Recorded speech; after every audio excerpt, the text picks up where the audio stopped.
안녕하세요. 반갑습니다. 여러분의 국사 완성자 유산입니다. 너무 반갑습니다, 선생님들. 자, 이제는 우리 이제 24강 일제 식민 통치 전체적인 것들, 35년의 전체적인 우리 식민 통치 내용을 우리 1시간에 살펴볼 건데요.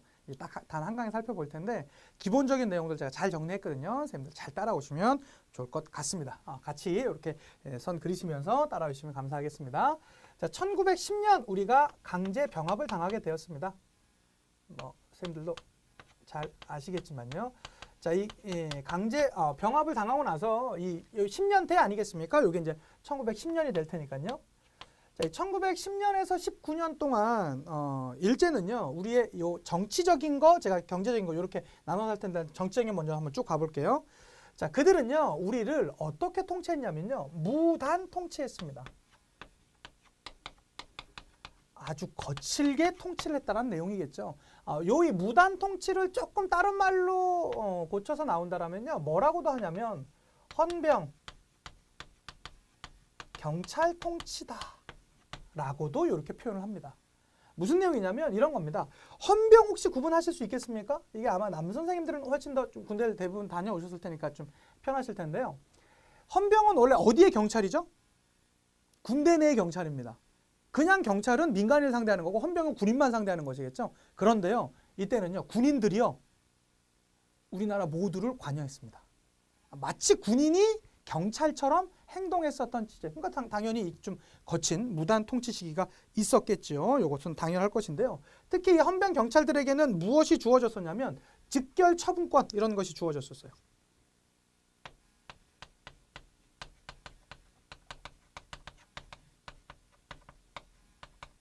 직결 처분권. 이게 무슨 얘기냐? 우리가 잘못을 저질렀습니다. 근데 경찰이 우리를 잡아가요. 잡아갈 수 있습니까? 죄를 있다면 잡아갈 수 있겠죠. 그렇지만 경찰이 너 징역 3년 뭐 이럴 수 있습니까? 그건 안 되는 겁니다. 그거는 실제로 권한 바뀐 것이죠. 그런데요, 그들은요, 이들랑 경찰들은요, 그들이요, 실제로 처분할 수 있었어요. 태형력 이런 것도 있었거든요. 그래서 이 헌병 경찰들이 직결 처분권을 가지고 우리의 조선민들을 가혹하게 통치했었던 요 통치 시기 기억해 두시면 되겠고요. 여기에서 또 나오는 게 뭐가 있냐면요. 요게 이제 법령인데요. 조선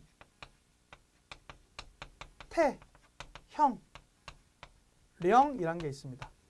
조선 태형령이란 게 있습니다. 조선 태형령이란 건 뭐냐면 조선인에 한해서만 태형을 할 수 있다는 겁니다. 이 당시는 정말 거칠었던 시기거든요. 거칠었던 시기니까 어떻게 하냐면요, 조선인들 3명 이상이 모여있지를 못하게 했어요. 특수한 상황을 제외하고는. 그러면 모여있으면 뭐 해야 되냐면 너네 지금 일본한테 지금 반대하려는 거냐? 그래갖고 벌금을 줘버려요. 스티커를 발부하는 거예요. 벌금 스티커를. 그럼 이게 100원인데 우리가 돈이 없잖아요. 그럼 어떻게 됩니까? 맞아서 까줄 수 있습니다. 1원당 한 대씩 이런 식이에요. 그럼 100원짜리 스티커 한 장 받으면 어떻게 되는 거야? 이 고지 한 장 받으면 100대 맞아야 되는 건데. 근데 여러분 그거 아십니까? 우리가 뭐 장난스럽게 뭐 한 대요 이렇게 때리지만요, 그거 강호동 씨 같은 분이 맞더라도요, 보통 태형을 맞게 되면 50대에서 70대 정도 넘어가면 대부분 다 기절한답니다. 잘못하면 맞다 죽을 수가 있어요. 그래갖고 이 조선 태형령은 참 재밌습니다. 조선의 인권을 보호한다라는 미명 아래 어떻게 합니까? 하루에 30대 이상은 못 맞게 해요. 근데 100원짜리 스티커 주잖아요. 그럼 어떻게 됩니까? 잡혀가서 3박 4일 동안 맞고 와야 되는 거예요. 30대를 맞습니다. 그럼 이제 막 피고름이 나고 하겠죠? 그러면 이제 딱 거기서 끌려가서 이제 쭉 앉아 있다가요, 그 다음날 되면 이제 어느 정도 회복됐을 거 아니에요? 그럼 또 부릅니다. 30대 또 맞습니다. 근데 보통 맞을 때 이게 이게 막 피가 터져나오고 이럴 거거든요. 위생 이런 게 없잖아요. 근데 실제로 이때 맞고 죽은 사람들이 많대요. 왜 그러냐면 맞아서 이 아픔에 내장 흔들려서 이렇게 죽은 것도 있지만 그거보단 이 다른 사람의 피가 막 거기 막 있으면 이렇게 물통 같은 데 넣어놓을 거 아니에요. 그럼 거기에 엄청난 세균 번식기 아닙니까? 그래서 뭐 그 세균 번식기를 또 때리면 또 그 세균이 옮아가고 이런 것 때문에 죽은 게 너무 많았었다라는 거예요. 근데 이것은 일본인은 안 때립니다. 조선인에 한해서 태형을 할 수 있는 법을 만들어냈습니다. 이거 참 어이없는 거 아니겠습니까? 자, 거기에다가 그들은요, 우리의 기본적인 기본권을요, 인정해주지 않았습니다.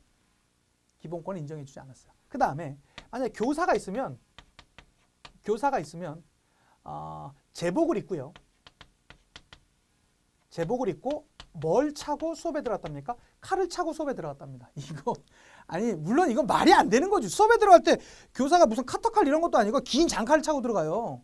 그러면 사실 우리가 종종 왜 그러냐면 애들이 너무 말을 안 들으면 우리가 그럴 때가 아 저러면 어떨까. 근데 사실 이러면 잘 수가 없겠죠. 교사가 수업 차고 들어가는데 교과서가 아니라 칼 차고 들어가니까 그러니까 얼마나 이 공포 분위기 속에서 당시에 이 모든 정치가 이루어졌었는지를 알 수 있겠죠. 자, 이 정치 파티는 이렇게 됩니다. 자, 그러한 상황에서 1919년 무슨 운동이 있었습니까? 3.1 운동이 있었죠. 자, 이 3.1 운동의 결과 어떤 사건들이 벌어졌었는지 한번 보도록 하겠습니다. 자, 그러면서 이제 우리의 이 그 3.1 운동으로 우리의 힘을 보여줬었잖아요. 그러니까 이제 일제한테 다시 생각이 든 거예요. 아, 이거 자, 한국 애들 이렇게 거칠게만 해서는 안 되겠어. 좋아, 그러면 우리 이렇게 하자. 문화 통치하자. 문화 통치하자. 그래서 이걸 다른 말로 뭐라고 합니까? 보통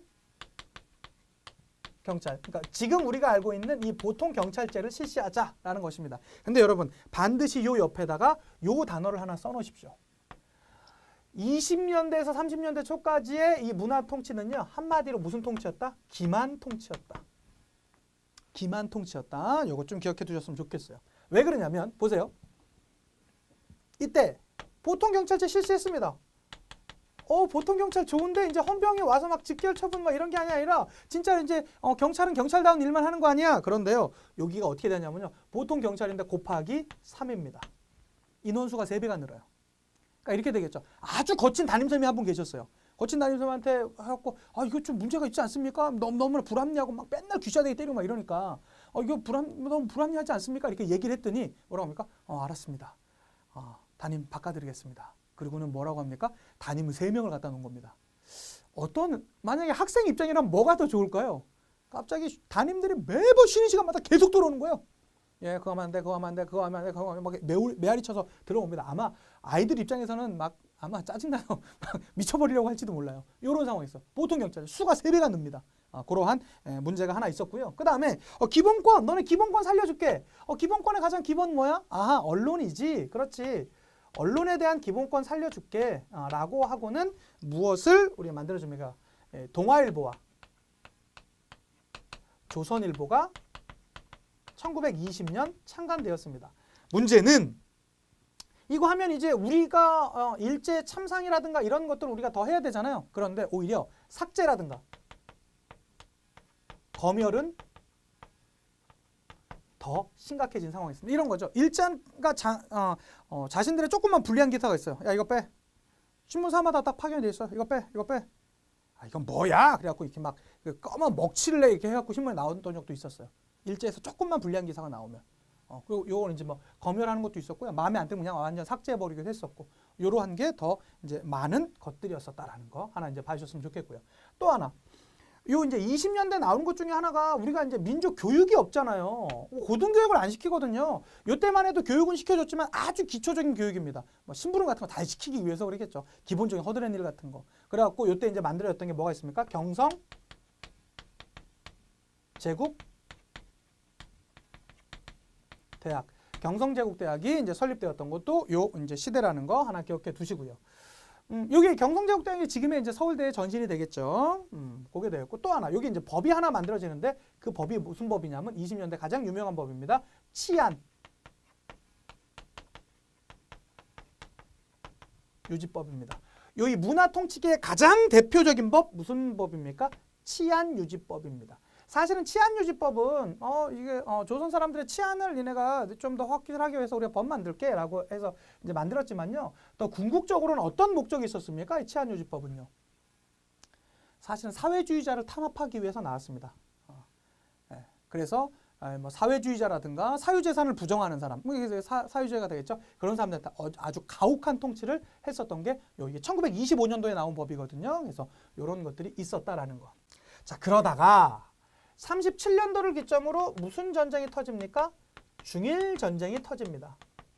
자, 중일전쟁이 터지면서 일제는 원래 우리나라 사람들을요 전쟁판에 데리고 가는 걸 별로 안 좋아했어요. 왜 그러냐면 어디 이 신성한 전투에 조선인 니네가 지금 우리 참여할 수 있냐? 이거 우리의 영광이다. 그래갖고 원래는 안 데리고 가려고 했었어요. 그런데 이게 중일 전쟁이 터지면서 이 전쟁의 폭이 너무 커버리는 거예요. 그러니까 우리를 거의 총알바지 형태로 데리고 가려고 합니다. 문제는 그냥 데리고 가면 어떻게 돼요?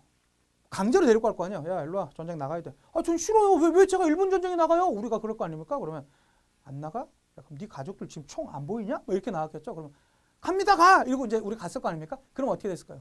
전쟁에서 제일 무서운 게 뭐죠? 돌격 앞으로! 막 총알이 막 날라듭니다. 안 나가요. 안 나가. 뭐 총알이 막 날라드는데 뭐 고참이 나한테 뭐라고 하겠습니까? 안 나가요. 그러더니 쭉 일어납니다. 우리 일본군이 막 이게 뛰어가고 있을 때 일본군 뒤를 향해서 주르륵 총을 쏩니다. 그럼 뭐 다 죽는 거지. 실제로 원래 전쟁에서는 어떻게 됩니까? 외부의 적 100명보다 내부의 적 1명이 더 무섭다는 거 아닙니까? 그래서 초반에는 사실 그래서 안 데리고 왔던 것도 있어요. 그러다 보니까 중일전쟁이 터질 즈음에서 이들은 우리를 무엇을 없앨 생각을 하게 됩니까? 우리가 갖고 있었던 민족 정신 있죠?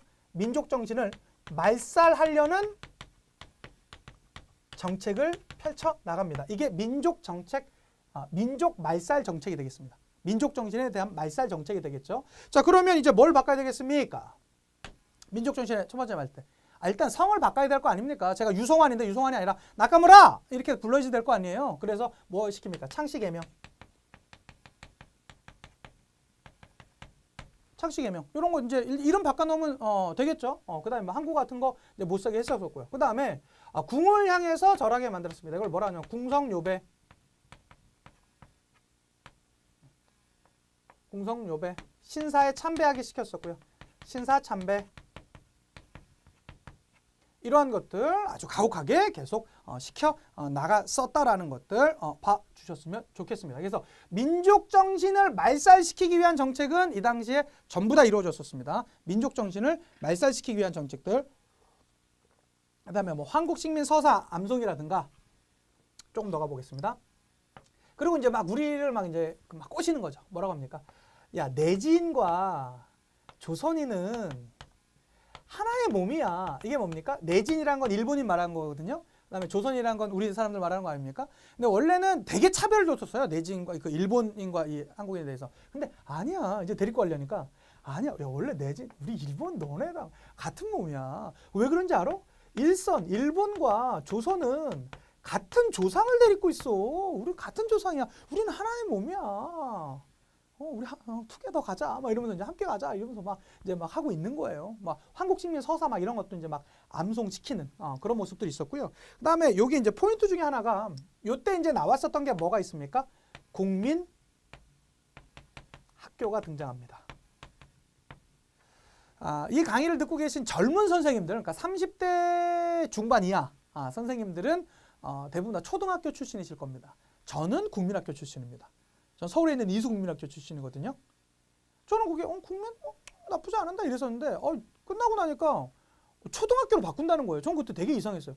뭐 초등학교 초등? 뭐야? 이랬었는데 알고 보니까 그 무슨 국민학교의 그 국민이요. 황국신민의 줄임말이었습니다. 이게 1990년까지 잔존했다니까요. 그러니까 이게 얼마나 우리가 역사 교육이 잘못돼 있었던 것에 대한 반증이겠습니까? 참 이 안타까운 이제 현실이라고 할 수 있겠죠. 이게 1945년까지 유지가 되었었다라는 거. 자, 이러한 정책들 나왔었다라는 것들 기억해 주셨으면 좋겠습니다. 자, 여기까지가 이제 일반적인 이제 정치 파트가 되겠죠.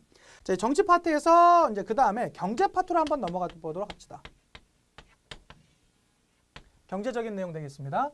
자, 이 1910년대 경제가 나온다라면 언제나 빠짐없이 등장하는 내용이 하나가 있습니다. 그게 뭡니까? 토지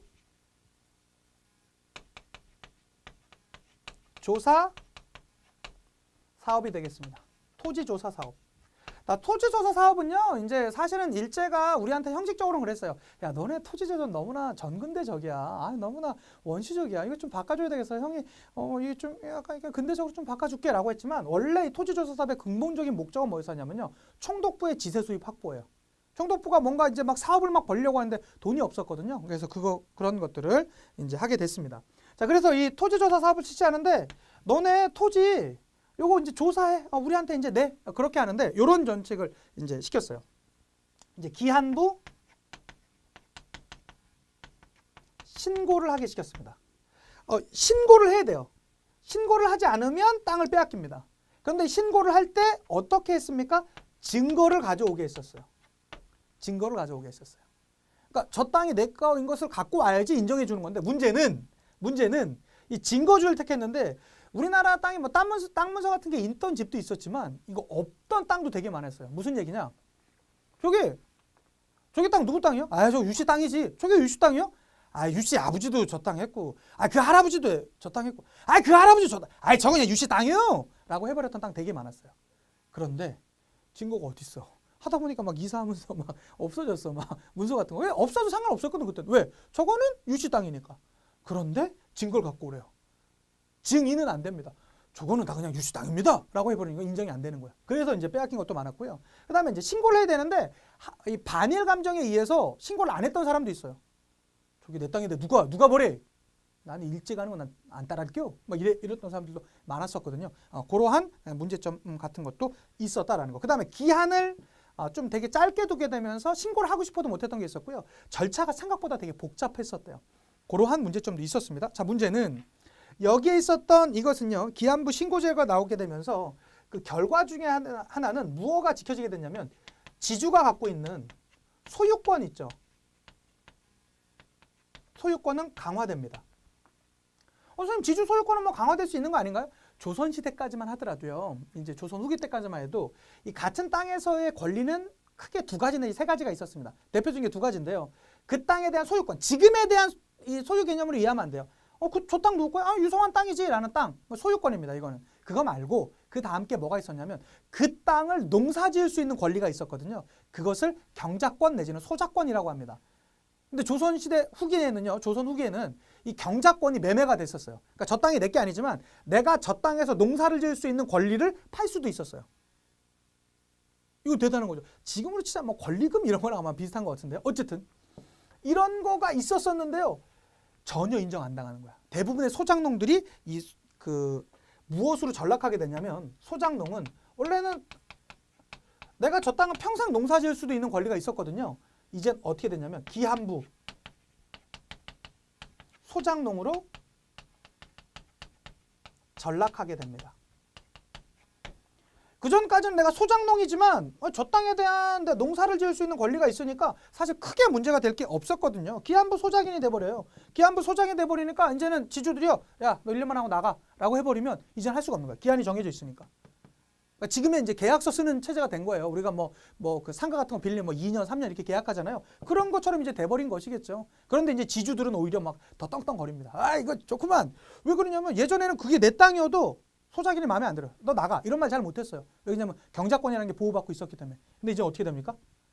나가라고. 올해가 마지막이에요. 안 하면 소장료 올리든가. 뭐 이런 식으로 이제 막 위협을 하게 되었던 것이겠죠. 그렇게 되면서 여기에 있는 이 소작농들은 어디로 이주하게 됩니까? 더 이상 먹고 살 게 없으니까 만주나 연해주 등지로 이동하게 되었었다라는 거, 그거 하나 봐주셨으면 좋겠고요. 그 다음에 또 하나, 요게 이제 확립이 되면서 결과적으로는 총독부의 지세 수입이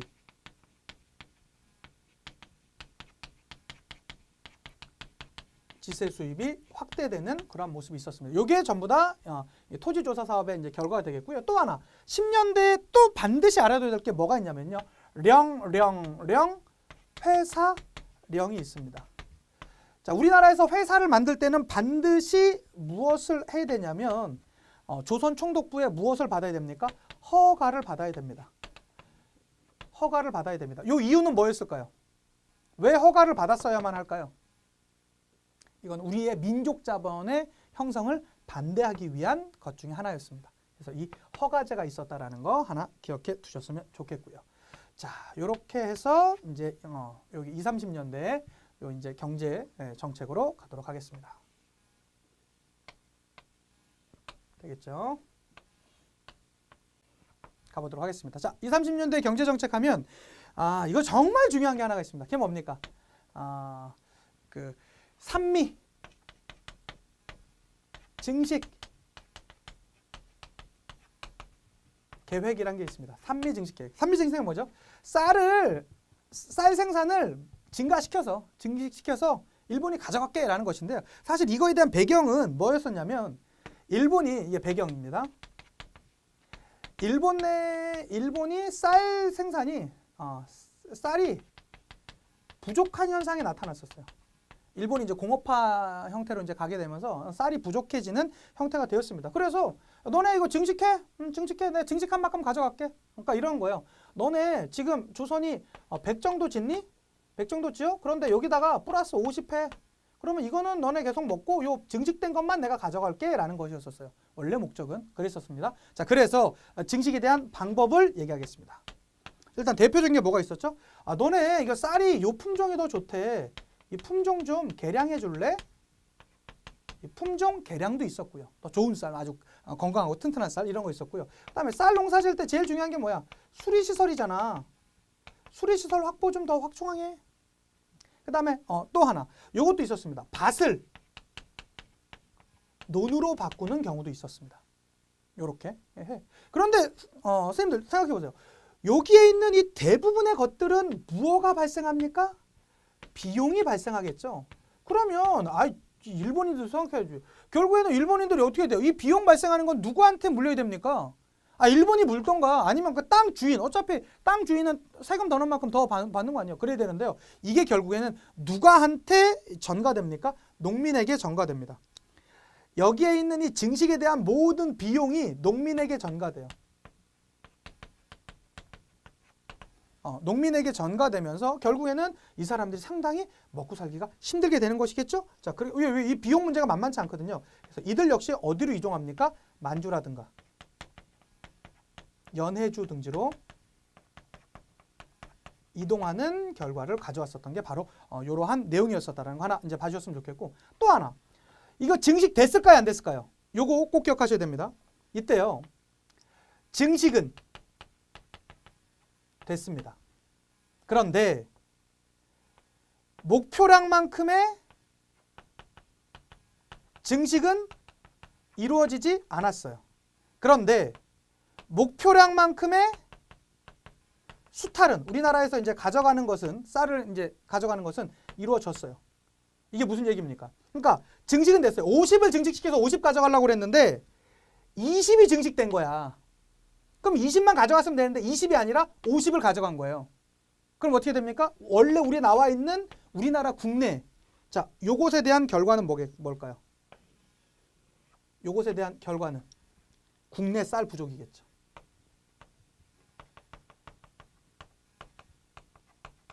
국내에서 쌀이 부족해지는 결과가 나타났었던 게 바로 요거라는 거. 요건 제가 뭐 숫자는 지우겠습니다. 그래서 여기까지는 이해해 주실 수 있을 거라 믿습니다. 다시 한번요. 자, 목표량 증식은 이루어졌습니다. 그렇지만 일제가 원래 세워놨었던 목표량만큼의 증식은 이루어지지 않았었고, 그렇지만 목표량만큼의 수탈은 이루어지게 되면서 국내 쌀이 부족해지는 현상이 나타났었다라는 거 하나 봐주시면 되겠고요. 그 다음에 또 하나. 자, 20년대 들어오면서 이 회사령의 허가제에서 무엇으로 바뀌었을까요?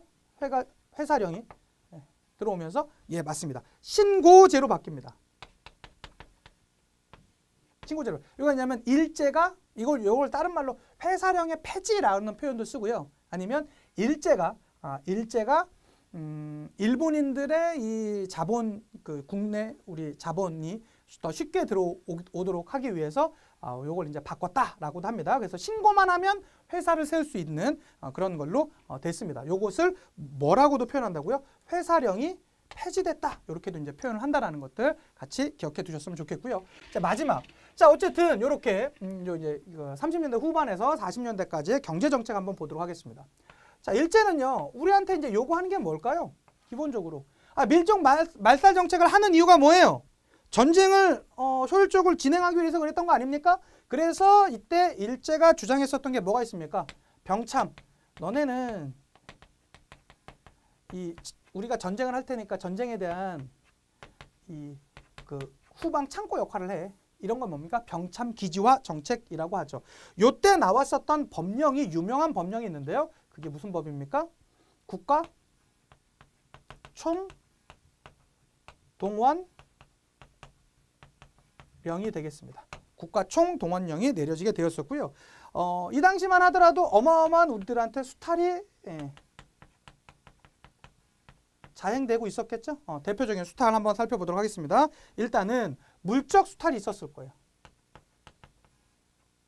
물적 수탈이 있었을 것이고 인적 수탈도 있었을 것입니다. 대표적인 물적 수탈로는 뭐가 있었습니까?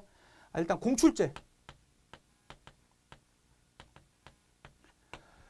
그냥 걷어가는 거예요. 야, 저거 갖고 와. 저거 전쟁에 필요해. 예, 그래서 그냥 공공연하게 그냥 뭐 우리의 뭐 쌀이고 뭐 밥그릇이고 뭐 젓가락이고 전부 다 가져갑니다. 예, 공출제 있었고요. 그다음에 식량 배급제.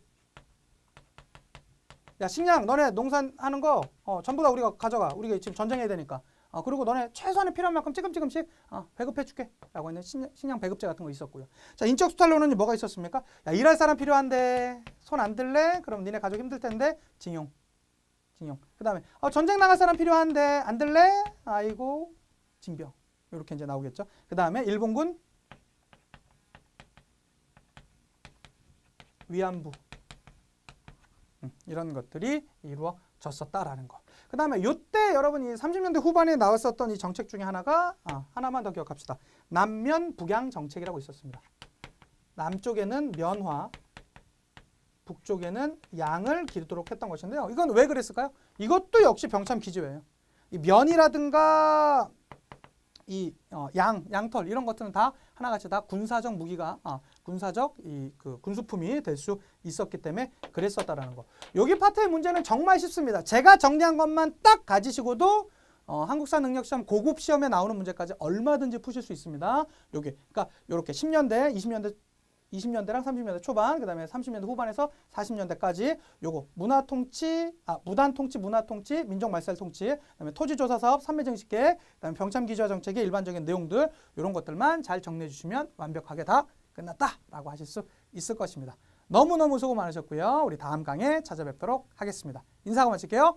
역사가 완성되는 그날까지 완!